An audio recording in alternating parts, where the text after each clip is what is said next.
Cette année, j'ai reçu des milliers de messages me disant « Kémy, comment tu fais face à tes problèmes? Comment tu fais face aux problèmes de la vie? Comment tu as fait cette année pour, à 26 ans, être détecté d'un cancer de stade 4 avec beaucoup d'incertitudes, tu as cru que tu allais mourir, tu as passé à travers des dizaines de chimiothérapies et pourtant, tu gardais le sourire, tu gardais la joie, tu restais heureux. » Donc j'ai décidé de faire cette vidéo tout simplement pour vous expliquer un petit peu ma méthode de comment j'appréhende les problèmes et ma méthode en 5 étapes pour deal with n'importe quel problème. Et pour que ces problèmes-là, peu importe la grandeur de ces problèmes, ne m'anéantissent pas, ne me détruisent pas et même peut-être l'inverse, me font grandir. Je les ai classés de la moins importante à la plus importante et je pense que la dernière étape est celle qui est cruciale dans l'évolution, dans son évolution personnelle pour grandir à chaque jour, pour grandir chaque année et pour que face à n'importe quel problème, on apprend de ce problème-là, de se nourrir, pas en négative, pas pour se détruire, mais pour sortir plus fort. Donc c'est parti, on va commencer avec ma première étape, ma première clé pour faire face aux problématiques. C'est en fait de me dire tout de suite que je ne suis pas tout seul. C'est que quand la problématique elle arrive, peu importe la grandeur de cette problématique, tout de suite je me dis, écoute Kémy, c'est sûr et certain qu'il y a des centaines, même des milliers, voire des centaines de milliers de personnes avant toi qui ont fait face à ce problème, qui ont géré cette problématique et qui l'ont vu et vécu. D'un coup, ça rassure. Et parfois même pour vraiment me rassurer là-dedans, je vais aller voir sur Internet, sur des forums, sur Facebook, sur Instagram et je vais me rendre compte en fait que ce qui m'arrive, c'est pas si unique. C'est pas si… la vie ne m'en veut pas qu'à moi. Il y a plein de gens qui sont passés par là. Et moi, par exemple, dans ma maladie, ça m'a fait du bien de me rendre compte finalement que il y avait plein d'autres personnes de mon âge qui avaient un cancer. Voire même qu'il y avait des gens beaucoup plus jeunes qui avaient un cancer. Ça m'a fait du bien la première fois que je suis arrivé à l'hôpital de voir toutes ces personnes.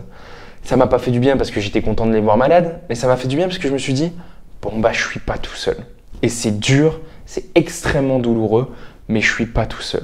Donc voilà, première chose, dites-vous que vous n'êtes pas seul. Peu importe la grandeur de votre problème, la difficulté de votre problème, vous n'êtes pas seul. D'autres personnes en même temps que vous le vivent.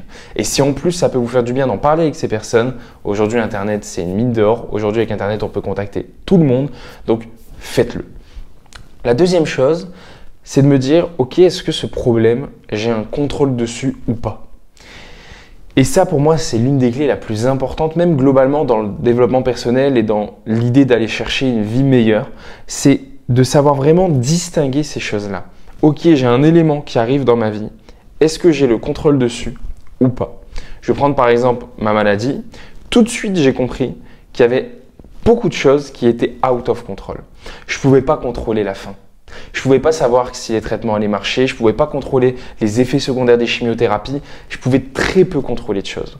Et donc ces choses-là, tout de suite, je les ai plus mis en objectif. Et je les ai plus mis en « Ah, c'est quelque chose où si j'y arrive pas, c'est grave ». Ben non, parce que si j'y arrive pas, c'est même pas de ma faute. C'est out of control. Je vais vous prendre d'autres exemples. Il y a des parents, par exemple, qui se mordent les doigts parce que leurs enfants, par exemple, ne réussissent pas comme ils auraient voulu à l'école, dans leur travail, etc. Et du coup, ils s'en veulent, ils ont un sentiment de culpabilité, ils s'attristent dans leur vie, alors que s'ils faisaient cette classification des problèmes, ils verraient très bien que c'est out of control. Les enfants, on fait ce qu'on peut, on leur donne tout ce qu'on peut, mais après, c'est leur personnalité, c'est leur vie qui va les forger, qui va faire d'eux qui ils sont. Donc, vraiment, face à n'importe quelle problématique de la vie, santé, entrepreneuriale, dans l'entrepreneuriat, c'est pareil. Quand il vous arrive un souci, tout de suite, classez-le en c'est hors de contrôle, c'est pas de ma faute, c'était pas dans mon contrôle d'avoir par exemple un contrôle fiscal, c'était pas dans mon contrôle que mon site internet a flanché, out of control, donc j'ai pas de culpabilité. Par contre, ce qui est dans mon contrôle, là je crée tout un schéma, je crée toute une façon de faire pour avoir un impact dessus. Moi, dans ma maladie, par exemple, c'était pas dans mon contrôle de m'en sortir vivant ou non. Par contre, c'était dans mon contrôle de le vivre de la meilleure manière possible. De le vivre avec le plus souvent le smile, avec le plus souvent la joie. Et donc là, je j'œuvrais pour. Et je j'œuvrais pour avec les différentes étapes que je suis en train de vous montrer et plein de trucs qu'on verra dans les prochaines vidéos YouTube. Donc, Deuxième étape, est-ce que c'est out of control ou pas? Si c'est pas dans mon contrôle, je m'en fais pas, je ne m'en veux pas, je culpabilise pas. Si c'est dans mon contrôle, je me mets en mouvement et j'agis. La troisième étape, c'est de me dire en fait, la vie elle est neutre. La vie elle m'en veut pas, elle n'est pas avec moi, elle n'est pas contre moi. Je suis pas une victime de la vie. Elle m'envoie des éléments en fait, et ces éléments c'est mon choix de les catégoriser comme un problème ou pas. C'est mon choix de ces éléments d'en mettre énormément de négativité ou de les prendre pour ce qu'ils sont. Donc en fait, aujourd'hui, moi, quand il y a un problème qui m'arrive, j'essaye de ne plus mettre l'étiquette problème. J'essaye même de mettre l'étiquette opportunité. J'ai réfléchi tout de suite en me disant, je ne vais pas le qualifier de gros problème, et je vais le qualifier d'éléments qui m'arrivent. Je vais essayer de mettre la moins de négativité possible et essayer de voir comment je peux l'accepter et voir comment je peux grandir. Et ça fait toute la différence. Parce que quand un problème nous arrive et que tout de suite on se dit c'est un problème, je suis une victime, c'est injuste, ben tout de suite on se met dans une position donc de victime qui va pas nous rendre service. Elle peut nous faire du bien, mais elle va nous consoler dans un malheur et c'est pas bon.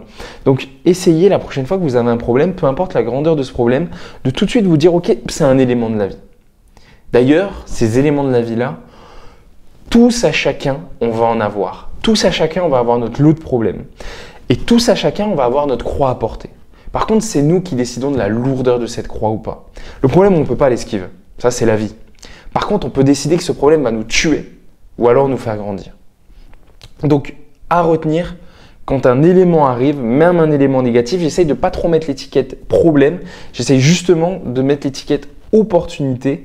Et en faisant ça, on passe à la quatrième étape qui est accepter le problème, l'élément de la vie tel qu'elle est et pas de faire face, mais de se mettre à côté.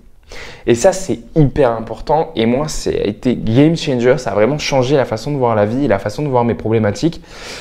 C'est qu'en fait, tout le monde me dit « Kenny, il faut que tu sois fort, il faut que tu fais face à ce problème, comme si ce problème était en guerre avec nous. » Et c'est vrai, si on met l'étiquette problème et qu'on se dit que c'est quelque chose de négatif pour nous, alors automatiquement, nous, on doit se mettre contre. Et du coup, ça crée une grosse tension et devoir mettre de la force face à un problème, et encore plus un problème qu'on ne contrôle pas, la maladie, ce que font nos enfants, si on va trouver l'amour demain ou pas, face à des problèmes qu'on ne contrôle pas à 100%, eh bien, faire face, ça veut dire utiliser de la force. Utiliser de la force, ça veut dire utiliser de l'énergie. Et utiliser de l'énergie, ça veut dire se fatiguer. Et je rencontre tellement de gens être dans ce schéma-là de faire face aux problèmes, je dois être fort face aux problèmes, et du coup d'être dans un schéma où ils se fatiguent. Sauf que le problème, lui, il ne se fatigue pas. Voire pire, là où tu mets ton énergie, là où tu mets ton focus, c'est là où tu mets de l'énergie et ça peut même faire grossir ton problème. Ça peut même faire grossir le côté négatif de ton problème.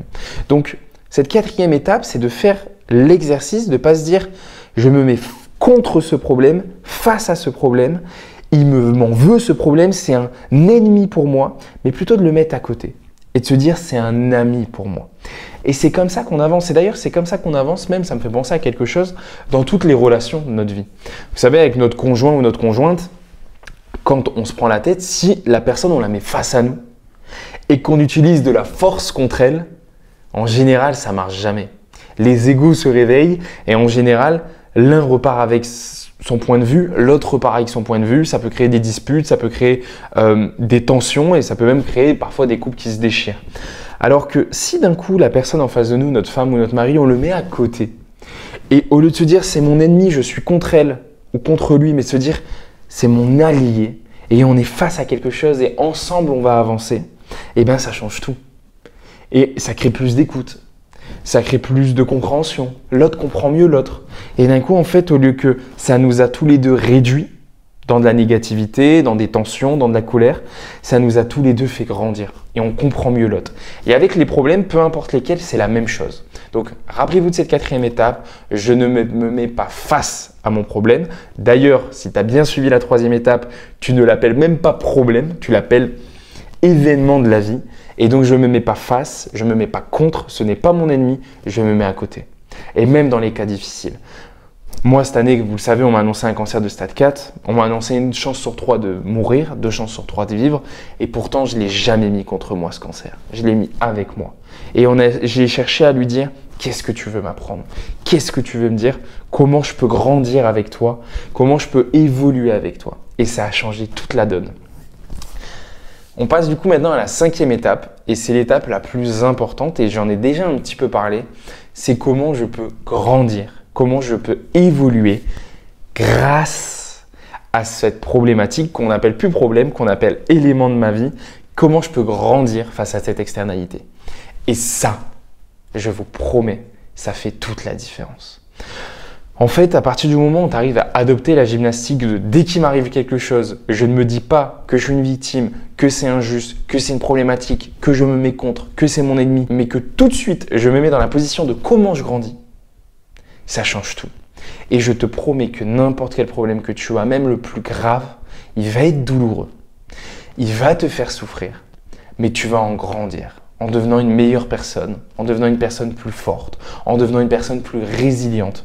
Donc, le 5e tips, et on peut le faire qu'en suivant les 4 premières étapes, il est de se dire comment je peux grandir et d'adopter cette gymnastique tout le temps. Tout le temps, tout le temps. J'ai un souci, ok, comment je grandis?